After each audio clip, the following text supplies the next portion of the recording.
এটার জন্য প্রস্তুত ছিলাম না কখনো। ওনারা আমার সম্মানটুকু রাখলো না। প্রায় 2 বছর আগে ভালোবেসে বিয়ে করেছিলেন দুজনে।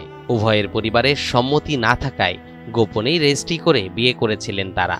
এরপর ময়মনসিংহ শহরের একটি ভাড়া বাসায় পেতেছিলেন সংসার। তবে বছর না ঘুরতেই ভাঙনের সুর। আমাকে কাল ধাক্কা দিয়ে বের করে দিল। এটার জন্য বিচার চাই। একটা মেয়ের বিয়ে কতবার করে হয়?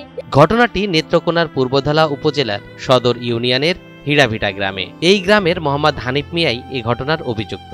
সুমি আক্তারের অভিযোগ, তার স্বামী হানিফ তাকে ছেড়ে অন্যজনের সঙ্গে সম্পর্কে জড়িয়েছেন। এক পর্যায়ে নতুন সম্পর্কে বিয়ের কথাও পাকাপাকি করে ফেলেন।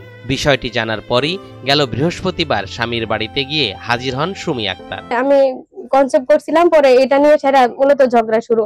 এটা কোনোভাবেই সে রাখবে না। সে বলে, যদি স্বামী চাও, আমাকে যদি চাও, তাহলে তুমি এটাই করতে পারবে না। এমনও বলছে যে যদি তোমার পরবর্তীতে যদি ডক্টর দ্বারা যদি কোনো কিছু করতে হয়, তাহলে কিন্তু আমি তোমাকে মানবো না।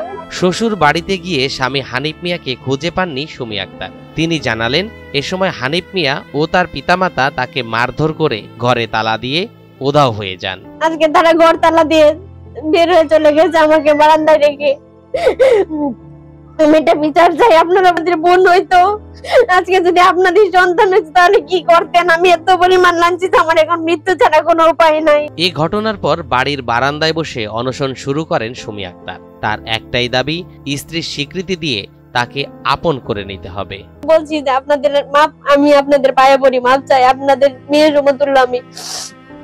আপনারা সবটা বিষয় দেখেনি করেন, কিন্তু তারপরে ওনারা আমার কথা শুনলো না, আমাকে কাল ধাক্কা দিয়ে বের করে দিল। এদিকে এই ঘটনায় ব্যাপক চাঞ্চল্যের সৃষ্টি হয়েছে এলাকায়। ঘটনার সত্যতা জানিয়ে এলাকাবাসী বলছেন, মেয়েটির উপর নির্যাতন চালানো হয়েছে। এটাই জানি, আর অহংজা বাসের বাদ কাতারা এটাই 1 নম্বর কথা, আর কথা নাই আমাদের। 3 বছর হয়েছে বিয়াল হয়েছে, তো এসে রেলে দিন যাক ঘর থেকে তার মা বাবা বার করে দেখে মেয়েরে মারে কে রাস্তাত পালে, তার মেয়ে নাই।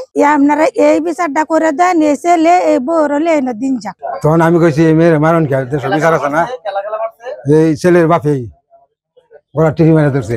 তবে এ বিষয়ে কথা বলার জন্য খুঁজে পাওয়া যায়নি অভিযুক্ত হানিফ মিয়া ও তার মা বাবাকে।